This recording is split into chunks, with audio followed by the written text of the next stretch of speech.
Hello, hello. This is Cookies, and I have turned 61 of EA Abysia as part of this Disciples game with the False God and Arpatheus. And we've got a little bit going on this turn. I would consider it kind of the calm before the storm, since we're about to launch our offensive. But we've got, a couple of magic phase attacks that we launch. So first up, we have an Infernal Disease on some poor Satis commander. Looks like this Reborn here. Hit him for 8. Then the Assassin gets Hand of Death, but we did land Disease on him, so this guy will be dead in a couple of turns. We cast Augury, we don't find anything, and then we send Lesser Horror at Dunbale. So this is a double cast. And the purpose of this is to clear off the PD. Just,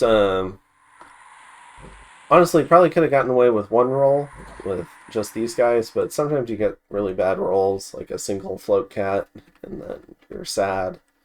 So, 2 casts was just to give us a much better chance of winning. And then TNM fights Helheim in the Silver Fangs. So this is that raiding party that we've been watching running around. It's going to go ahead and kill some barbarians.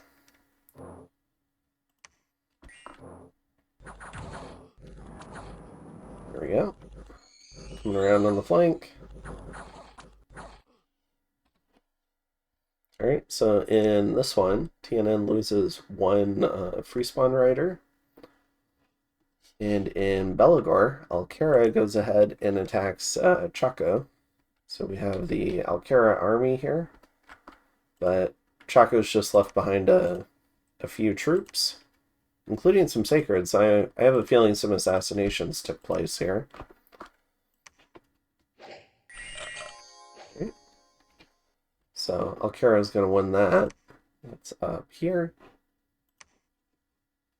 And then we went ahead and took over... and so we moved on to the fort. And then Helheim reinforcements just happened to move in this turn. And all they find is my Pale One commander retreating.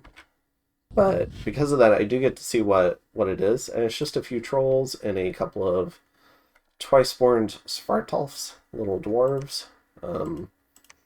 Really cool because they can really easily forge shade mails and hammers.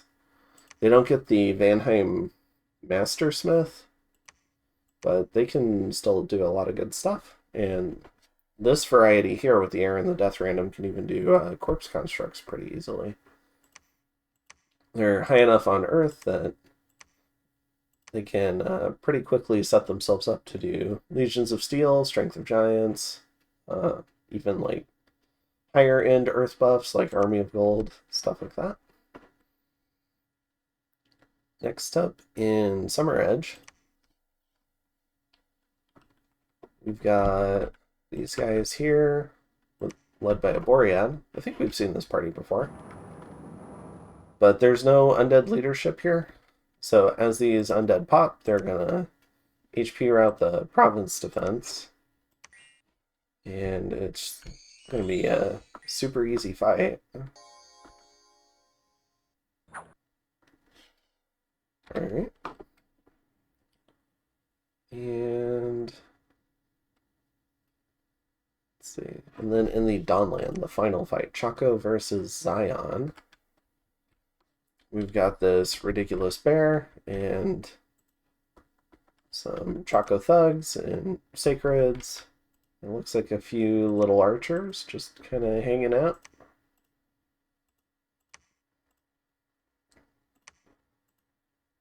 Yeah, a couple more mages, some trolls. They're going after... Oh, I didn't even look at it. Alright, hit the wrong button. There we go. They're just going after 1 PD. So yeah, we don't need to watch it. Cool. Then we got a whole bunch of gold and a diseased unit. And we lost 120 pop, which I'll take for 1,000 gold. did some patrolling, and our troops are starving. So this once again goes back to the infernal breeding summons needing food for some reason, which I find really weird. So we're going to go ahead and, to avoid getting starvation penalties when we actually want to go into combat, we're going to march this army into the fort, which is the long way around, because this would be the short way. But if they're starving in the swamp, they're going to be starving in the cave. And I don't want them getting diseased as we move up through here. And so while we move them into the fort, we're going to go ahead and move out the other army. Additionally, we're moving out our first Dryad. And we have a covering force patrolling with the 30 PD. And we're moving some reinforcements up here as well, along with the late Hellbind Heart casting, just to see what's up. Now, in terms of the army script, I am very worried that this army can get super combatanted pretty easily, but I think we need to at least try and act, because for the last few turns we've been hearing bad noises from the Henom team. So I think we need to try and do something to attack. And so trying to get back Macone might be a good start. We've got, let's see, so in terms of the scripting, we've got Inner Furnace, which is a battlefield spell to strengthen the heat burning aspect, and Prayer of the Earth, which is a reinvigoration 2, Phoenix Power to go to Fire 3, and then we're going to do Ally from Below spam. And then this guy is going to do Inferno Warriors, which is giving fire shields to more units. And then he's going to do a similar script. This guy's script is just bad, because we've got Divine Blessing, so we don't need triple blessing. So I have no idea what this guy's going to cast, because that's a scripting error. For this guy, we've got, just in case something's happening with this guy, we're doing some regular blessing. Prayer of the Earth, Phoenix Power, and then a couple allies from below. My guess is he might just throw out a fireball or something if he's already blessed, but he shouldn't be, considering how late Divine Blessing is. This guy we care about, so he gets Iron Skin to start off with, and then Divine Blessing, Prayer of the Earth, Phoenix Power, and then he's going to do Heat from Hell. And then for the Warlocks, we're going to do a series of Harm castings, and these are nice because it's an AoE 4+, 2 damage spell. So what I'm hoping for is, it is MR negate, and elves have good MR, but for the ones that do fail it, it should hopefully remove their Twiceborn, and then they'll be easier to kill in combat. And then we're just going to throw out a bunch of Body Ethereal and then advance and cast. See what they do with that. And yeah, some allies from below. So I don't think this is very good scripting. We've already got a lot of troops in the army, so allies from below isn't great. Should probably be doing evocations, so should find a way to get Firestorm up and Heat Wave, and maybe stuff like Glass Strike. That could be fun. Falling Fires, different stuff like that would probably be a lot better use of the mage's time than, because if we come across an army that can kill this many Magma Kids and Burning Ones, it's going to be able to kill an additional 12 to 20 Magma Kids. So yeah, this is probably my laziest scripting in the game, and I should feel bad about it because it was not good. I'm okay with the Warlock scripting.